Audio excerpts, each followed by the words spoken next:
I had been hired as a security guard at a corporate office building downtown. It wasn't my first night shift, but it was my first assignment alone in a place rumored to be a little off after hours. The office was a glass and steel structure, sleek and modern, with wide hallways and open workspaces. During the day, it was bustling with employees, printers whirring, phones ringing, and the smell of coffee permeating the air. At night, however, the building transformed into something entirely different, a cold, echoing labyrinth of shadows, silence, and strange reflections. My shift started at 10 p.m. The first hour was uneventful. I walked the floors, checked doors, and monitored the security cameras. Everything appeared normal, though the quiet was more oppressive than I expected.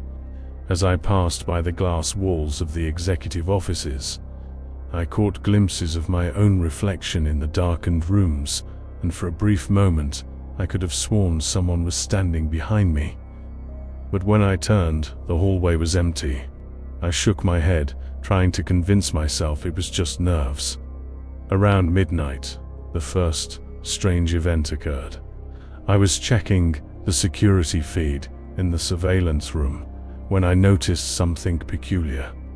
In one of the cameras covering the main lobby, I saw a figure, dark, shadowy, standing perfectly still near the front desk. My stomach tightened. Security was strict.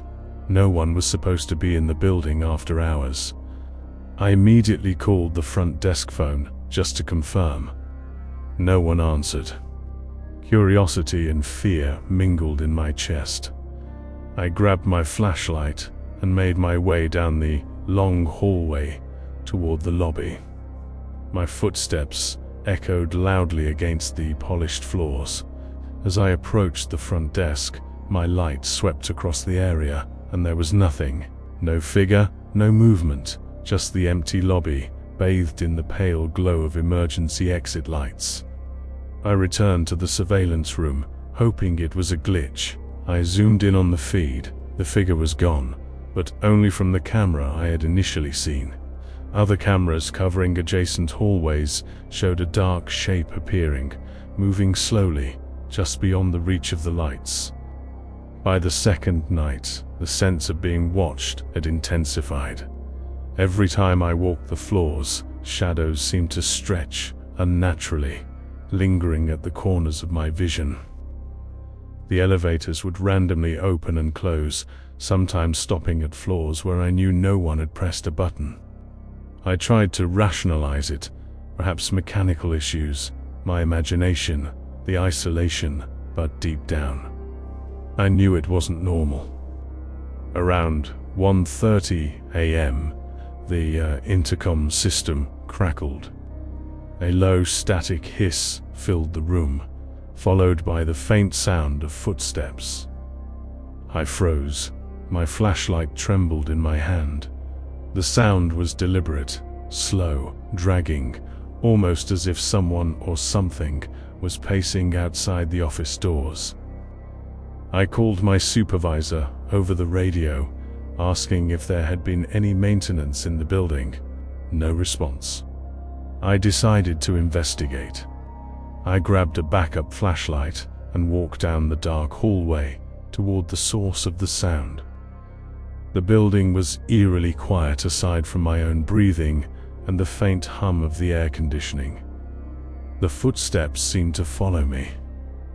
Sometimes they stopped when I stopped, then resumed when I continued walking. I approached the corridor leading to the storage rooms on the far end of the building. There, in the dim light, I saw a shadow detach itself from the corner. A tall, humanoid figure, featureless and dark, standing completely still. I froze, my heart hammering. My instincts screamed to run, but my legs refused to move. The figure didn't move, didn't blink, didn't breathe, it simply stared. Suddenly, the building's lights flickered. For a fraction of a second, The shadow seemed closer, its outlines sharper, almost tangible. I stumbled backward, nearly dropping my flashlight. When the light stabilized, the figure was gone. I returned to the security room, shaken. The cameras showed nothing unusual. Hallways empty, storage areas vacant. But I knew what I had seen. Something was in that building, moving in the shadows, unseen by the cameras, unseen by any rational explanation. On my third night, I was more cautious. I walked the building slowly, keeping one hand on the wall, flashlight in the other. Around 2 a.m., as I passed the conference rooms, I heard something worse than footsteps, a low, guttural whisper. It was indistinct, almost unintelligible, yet it carried a weight that made my chest tighten. I followed the sound toward the stairwell leading to the basement. The air grew colder as I descended, my breath fogging the beam of my flashlight. At the bottom, the whispers intensified, echoing off the concrete walls. I could make out fragments. Leave. Now. I froze. My radio, which had been silent, burst to life with static and a distorted voice repeating the same words. Leave. Now. Suddenly, the basement door slammed behind me. The echo rattled through the empty space. My flashlight flickered and went out, plunging me into darkness. I fumbled for the backup light, my hands shaking uncontrollably. When I finally turned it on, I saw it. A figure standing at the far end of the basement, featureless, impossibly tall, its shadow stretching unnaturally across the concrete floor. I ran, heart pounding, up the stairs. The whispers followed me, growing louder, filling the corridors, echoing in my skull. I didn't stop until I reached the main lobby and the front doors. I slammed them open and ran outside into the cool night air, not daring to look back. I reported everything to my supervisor the next morning, but they dismissed it as stress and fatigue. Other guards claimed they hadn't experienced anything unusual, but I knew what I had seen. I never returned to that building for night shifts. Even now, years later, the memory haunts me. Every time I pass a glass office building at night, I think of those featureless eyes, the whispers, the impossible presence moving just out of sight. I've learned one thing from that job. Some places become alive after dark, and some shadows watch patiently, waiting for their next victim.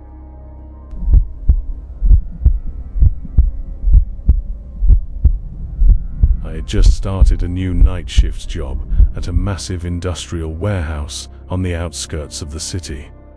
It was the kind of building that looked normal in daylight. Giant grey walls, loading docks, and rows of parked trucks. But at night it was an entirely different place, a cavernous expanse of shadows and echoing steel, filled with the faint hum of machinery left idling and the occasional squeak of metal settling. The hiring manager told me my main responsibility was monitoring the cameras and patrolling the building every 2 hours. It sounded simple enough. I arrived at 10 p.m. and the first hour was routine. Lights hummed overhead, computers blinked silently, and the smell of oil lingered in the air. I moved along the catwalks and through the empty storage aisles, flashlight in hand. Everything seemed normal. Then, around 11:30 p.m., I noticed it. On the security feed covering the elevator shaft, the elevator doors opened at a floor where no one should be. My heart jumped. There were only a few staff authorized to access the warehouse at night, and they were all accounted for. I watched the doors slowly close again, but instead of moving to another floor, the elevator remained perfectly still. I decided to investigate in person. Walking to the elevator, I told myself it was likely a maintenance issue or a camera glitch. As I stepped in, I pressed the ground floor button. The elevator shuddered, but didn't move. I pressed the button again, harder. Nothing. Then the lights flickered. And that's when I realized the doors behind me, the doors to the floor I had just come from, were now closed, though I hadn't pressed the button to leave them. I felt a cold sweat break across my forehead. Something about the building's silence had shifted. The usual mechanical hum was gone, replaced by an oppressive stillness, as if the warehouse itself was holding its breath. I decided to wait it out. Maybe it was just a minor technical malfunction. I pressed the emergency phone, but there was no dial tone. My radio crackled with static. Then came a soft, almost imperceptible sound, a tapping. It was coming from the corner of the elevator, or perhaps from the ceiling above. I strained my ears. The tapping became a slow, methodical rhythm, like fingers drumming on metal. It moved closer. Suddenly, I heard a whisper, "Get out." I spun around, flashlight slicing through the small elevator cabin, but it was empty. My breath hitched. I slammed the doors open manually, gasping, and stepped onto the floor. The hallway was dark and silent. Nothing moved. I told myself it had been a hallucination. After all, I was new, alone, and it was late at night. But the unease followed me. That night, as I walked the warehouse floor during my rounds, shadows seemed to flicker just out of reach. Boxes shifted slightly, though no wind blew. I could feel a presence lingering behind the endless rows of shelving. Every time I turned a corner, I expected to see someone or something watching me, yet I never did. The second night was worse. I had been working for about 3 hours when a colleague called in sick, leaving me entirely alone for the entire shift. I double-checked every camera feed and patrolled every aisle. Around 2 a.m., I noticed something even more disturbing. A dark figure was visible in the elevator again.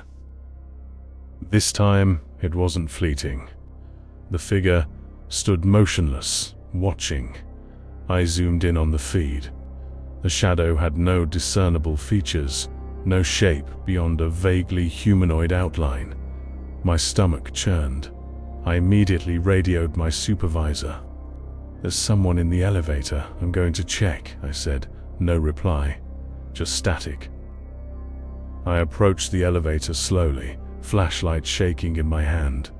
The doors were slightly ajar, though I had left them closed. I pressed the button to summon the elevator, and it responded immediately, but only for a second.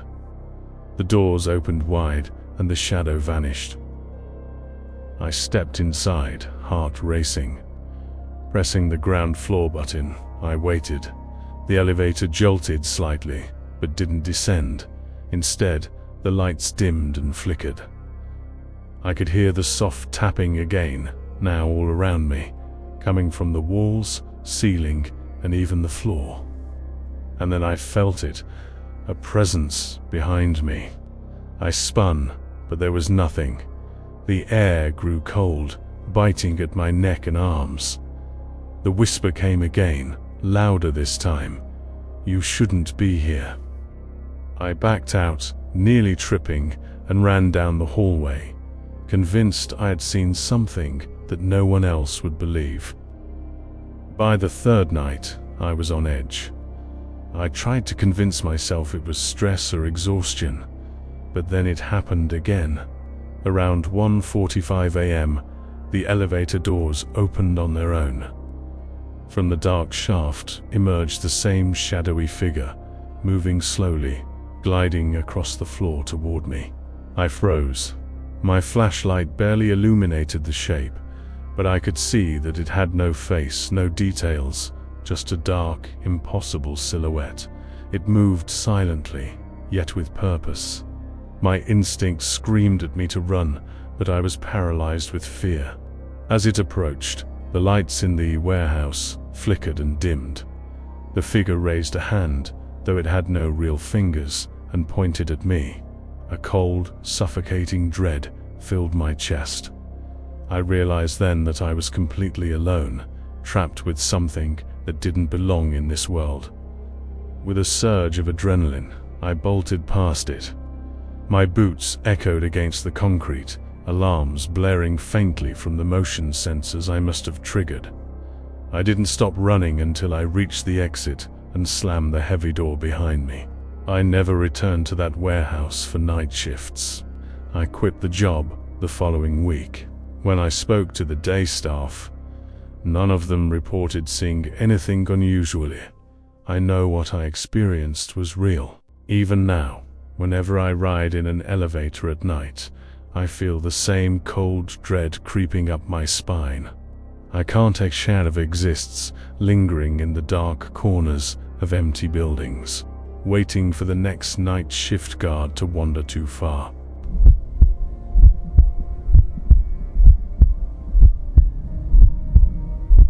I had just been hired as a night security guard at a mid-sized hospital on the outskirts of the city.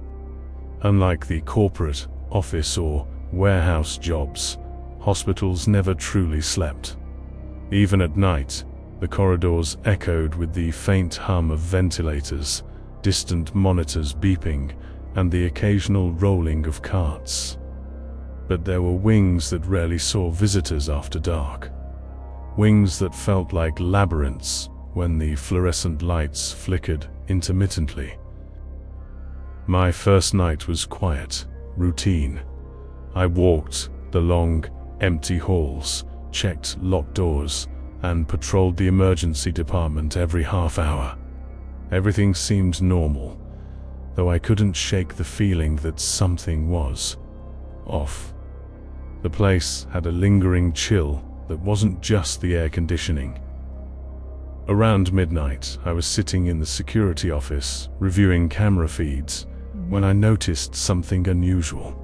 A phone in the hallway, one that hadn't been in use for years, lit up on its own. The receiver lifted slowly, then dropped. No one was near it. Curiosity and unease battled inside me. I decided to check the phone in person. As I approached the corridor, my flashlight cutting through the darkness, I heard faint whispers echoing through the walls. They didn't make sense. Words seemed jumbled, syllables stretching unnaturally, but one phrase repeated clearly, "Don't leave." I froze, feeling the hair on my neck stand on end. When I finally reached the phone, it was silent. The receiver sat neatly on the cradle. Nothing had moved. I laughed nervously to myself and walked back to the office, trying to convince myself it had been a trick of the light or my imagination. Second night, things escalated. Around 1 a.m., I was monitoring the cameras when I noticed something impossible. In the hallway outside the pediatric wing, the shadows appeared to shift. At first, I thought it was the flickering light, but then I saw a figure, a small, dark shape, hunched over, moving slowly against the wall. I radioed a coworker, asking if anyone was there. Silence, static. Then, a low voice came over the radio, distorted and whispering, "He's watching." I jumped, nearly dropping the radio. The hall was empty. I double-checked the cameras. The figure was gone, replaced by nothing but darkness. But my gut told me it hadn't left. I walked to the corridor cautiously, flashlight beam trembling. The hospital felt alive in a way I hadn't noticed during the day. Doors that should have been locked creaked open slightly. Monitors flickered, and that voice, the whisper, echoed again, soft but insistent. Stay with us." I started to notice small things, objects out of place, chairs angled oddly, the sound of footsteps that didn't match any motion on the cameras. Every time I turned a corner, I half expected the shadow to appear, and every time I didn't see it, my nerves tightened even further. By my third night, I was on high alert. I patrolled every wing, flashlight and radio in hand. Around 2:30 a.m., the intercom system crackled with static before a familiar whisper echoed through the halls. "You shouldn't be here." I froze, heart hammering. I recognized that voice. It was the same distorted whisper I had heard over the radio 2 nights ago, but it wasn't coming from a speaker. It was all around me, bouncing off the walls, impossible to locate. Then the security office phone rang. I had ignored it on previous nights, assuming it was a prank, but this time I answered. Silence, just static. Then a single phrase, clear and cold, "Turn round." I spun, flashlight beams sweeping across the office. Nothing. My breath quickened. I realized then that I wasn't alone. A shadow had slipped in behind me. I could feel it, impossibly tall, featureless and cold, standing there without a sound. I backed toward the door. The shadow followed silently, moving with me, stopping whenever I stopped. Panic rose in my chest. I stumbled out into the hall, the intercom hissing and whispering again, words I could barely comprehend. I ran. I didn't stop until I reached the main entrance. The automatic doors slid open, and the cold night air hit me like a wall. I looked back once. The hospital stood silent, normal, as if nothing had occurred. I never completed a full month at that hospital. I quit after 3 weeks, unable to handle the nights and a creeping dread that followed me even outside the building. Years later, I've returned to hospitals only in daylight, but the memory of that shadow, the phantom voice, and the impossible phone calls haunts me. I know now that some places, especially at night, hold more than echoes of human activity. Some hold spirits, shadows, or something else entirely, patiently waiting for those who wander into their domain. Even now, when I pass at a hospital late at night, I can't shake the feeling that I'm being watched, and that if I linger too long, the shadow may decide I belong to it.